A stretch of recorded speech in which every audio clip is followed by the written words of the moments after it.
Thank you for staying with us.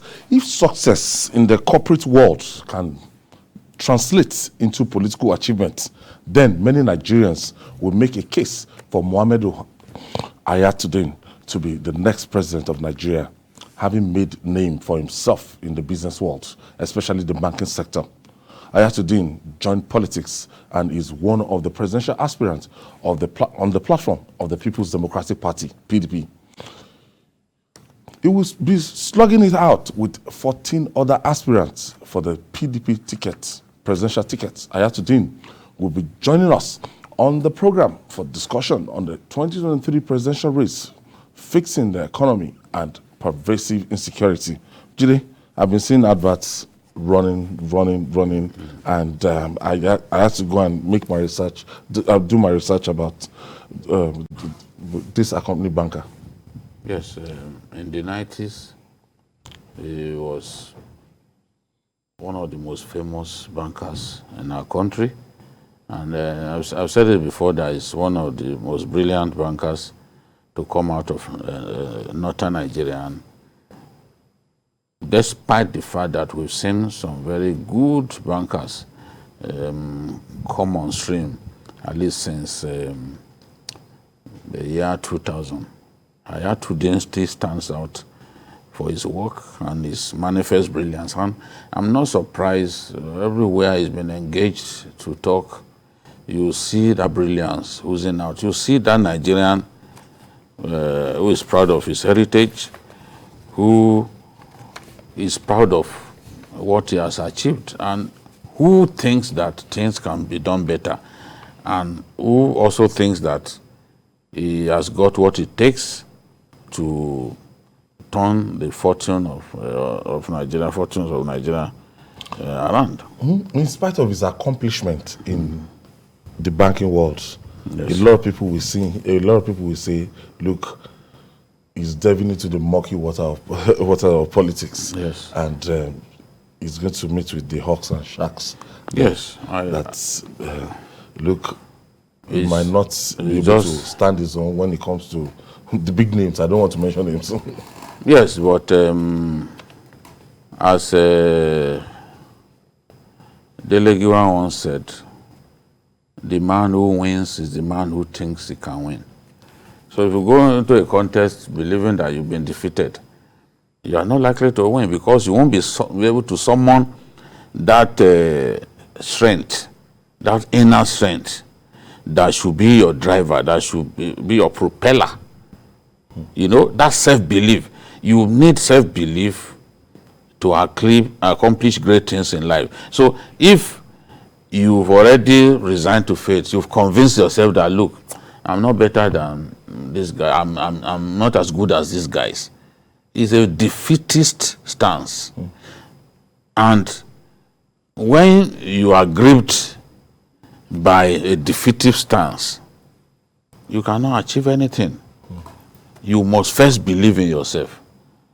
I'm happy that this is a man who believes in himself. I had not read about him for a long time. I had known him.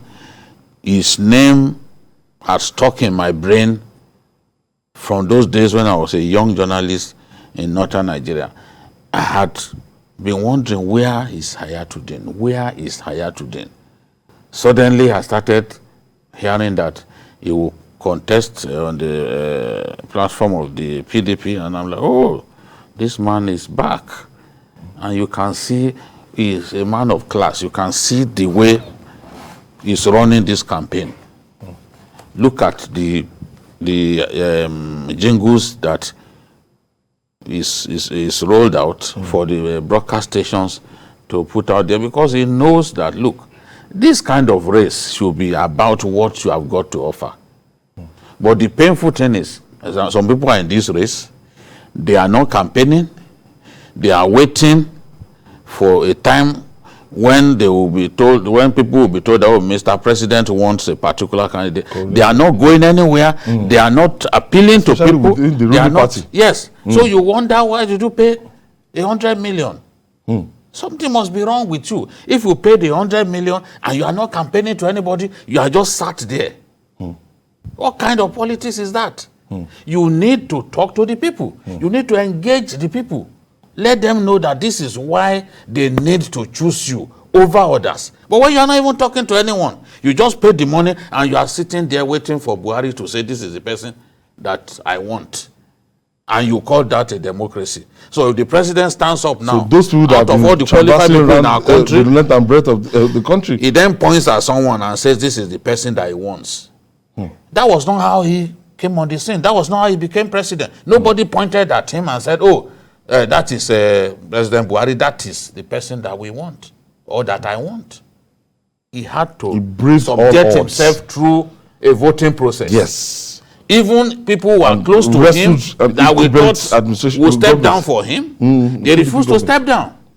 They refused to step down. Yes. Right there, and the voting lasted 2 days. Yes.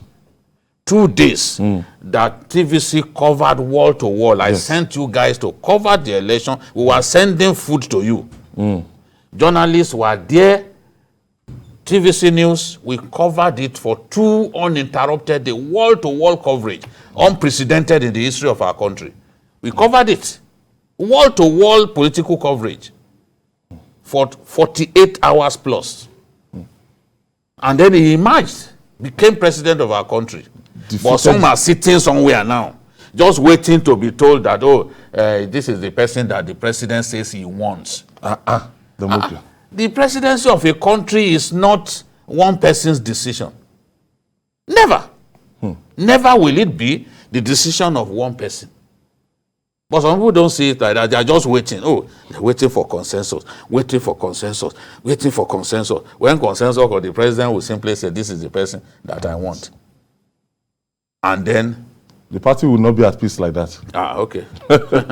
We are watching. We are historians. We are historians. If some people will go and be hitting their heads against the wall, braving sunshine, going to meet people, flogging their bodies. I use the word flogging their bodies. I use that phrase. You flog your body when you put yourself through pain. Going to all of those places. It's not easy to travel. Some of them have been to one state twice. Some are doing 2-3 states a day. Yes. Some have visited 28 states. But there are individuals who have not visited one state. Among the people put down 100 million. I can count. Yes. That have not seen. They've not visited one state. About them. So the question to ask such jokers is, what are you planning to do? What is your plan? Are you normal at all? What are you trying to do? If you are not going to campaign to people, why did you pay that money? You are not talking to them. You don't even know who delegates are. You are just waiting for them to say, Baba said this is the person and that person is me. Oh, the way you fancy your own chances is the way the other person fancies his chances. You don't have monopoly of Baba. If you have, you know the number of people that are banking on this Baba's endorsement. And this Baba once told you people that it's not for anybody. You heard when they said it's not for anybody. You will shock Yet you are still waiting for the mother of all shocks because to happen. This is the mother of all endorsement. Now, while we are waiting for my producer to form connections with the presidential aspirant from the People's Democratic Party, and Jide, we are counting down. They've started the primaries in earnest. So, as at Sunday, I was thinking, will this convention hold? Will this convention not hold as a political party convention? But the People's Democratic Party, they've started theirs, and the All Progressive Congress, they've started the leg. There's no going back today. The die is cast. Two of my friends were at each other's jugular. And Dino Melaye and Honorable Hayatudeen Yusuf, TJ, tight in the race. 84, the senatorial ticket of the PDP, 88. I've never seen anything like that. Never seen anything like that. And then Samuel Aro scored 71. You know, keenly contested race. Yes, keenly contested race. You know, so now there has to be a rerun. There has to be a rerun. Maybe 24, 48 hours. Transparent affair. Nothing like, oh, Baba said they should choose this person. No, contest. I saw In the real sense of I the saw word. the one of PDP Etiosa that Demola Lawrence covered yesterday. That banking Banking W, yes, yes, he's the winner, and he's someone to watch. Yeah. He's someone to watch. He's someone to watch. I saw yesterday the way they counted it and the way they announced. Because he appears to have been interested in the team for some time. Yes. I think he contested through another party. It wasn't the mainstream party. Another party entirely the last time, 2019. Now he has gotten himself into the major opposition party. So bright this thing for him. And at the end of the day, when you look at the system they're going to adopt at the end of the day, Jide, the super delegates, the statutory delegates are not going to participate in that exercise for all the political parties. You know, it's unfortunate that this is happening, because I feel for those who have been disenfranchised. Lawmakers who have been disenfranchised. Some of them are amongst the most vocal, the most loyal supporters of their own candidates. And their candidates owe them that vote. I mean, the aspirant that they support owe them that vote. But they can't vote.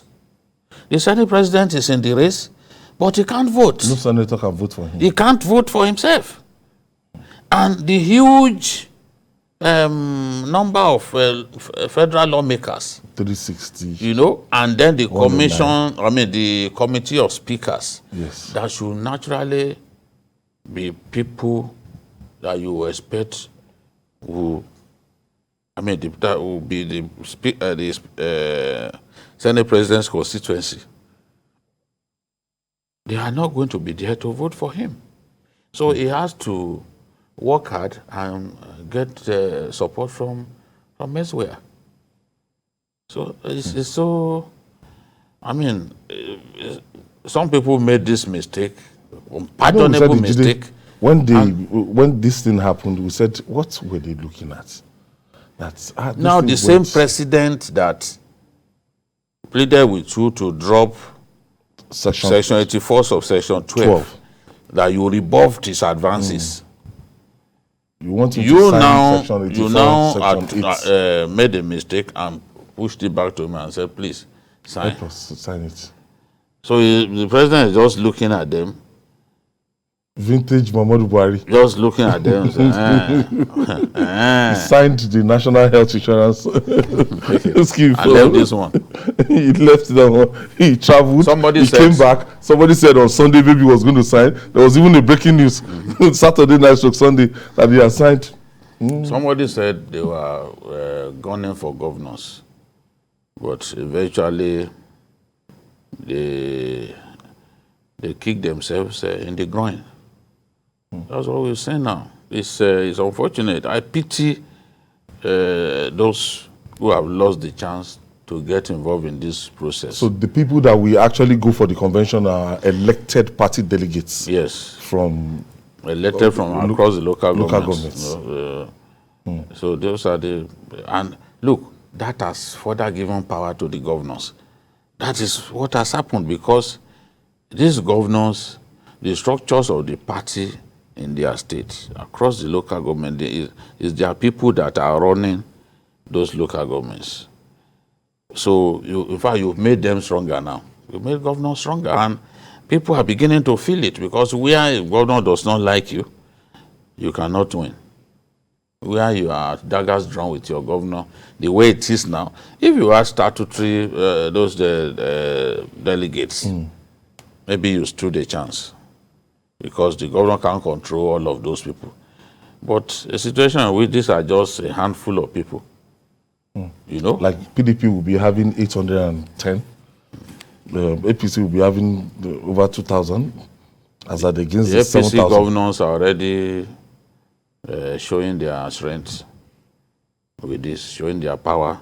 And this, I know some of my friends now who had issues with their governors, who have now been shown the way out. One of them from the House of Representatives, House of Assembly. Everywhere. everywhere. Exercise. They're already telling me that this thing, just happen for us. So that's the thing, because those governors felt they were gunning for them with that law. And I don't know how they forgot it. It was what the Yorubas would call AD. AD.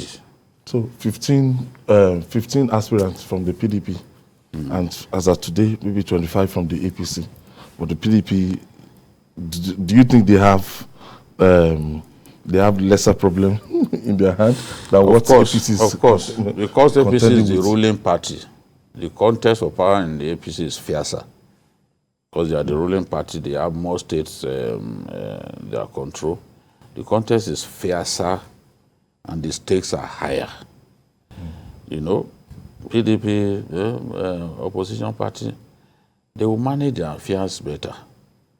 They will manage their affairs better. But honestly, from what we have seen in the last few days, I don't think the politician has changed much.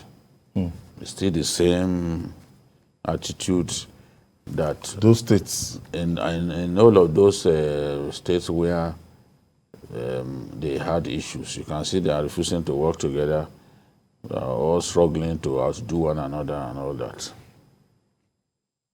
So that's in a situation whereby by Monday today, we know all this, we know where we are going to, because I saw the revised timetable of the All Progressive Congress. They will have their own convention Sunday. The PDP will have their own Saturday. They were saying that, okay, it will be a 2-day affair, but with this limited number of delegates, voters, why do you have to stay there for 2 days? You say that you what will you be doing? What will you be doing for 2 days? But it will be quite difficult if nobody steps down for APC. It will be quite difficult for the electoral committee to sort out, to conduct the process of 25 people in the race. There's no big deal there. Let's not mystify this. There's no big deal. INEC conducts elections with far greater number of people contesting. So they're in the same venue, 25 of them. They have the number let them choose the way they want to do it. Whether you'll be calling them state by state. Abia, go and vote. Starting with Abia, go and vote. It's no big deal. You call them, call the candidate, go and vote. I don't think it's a big deal. Let's not give the apostles of consensus a reason to hold on to their belief that only consensus can do it. And before you know it, they will say they had on journalists hangout that it's going to be tough if they didn't, if people do not step down from one. If you don't want to step down, it's your choice. But I believe that people will step down. As in before the D-Day. It will happen. It will happen. There are still some people who ought not to have bought forms that bought forms. So amongst them, some will step down. So what if the president is saying that, okay, the governors as usual, this is my anointed candidate, there will still be election? He has not always said that. He has not always said that. In respect, even their last convention, the only thing the president asked for was the chairman.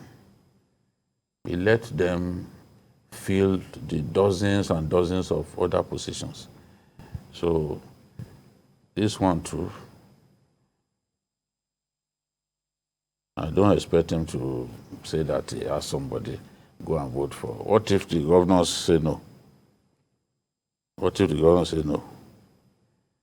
Like they said no during the chairmanship, that it took them almost 9 p.m. to start the event. So you see, they just have to be careful at this time. Okay.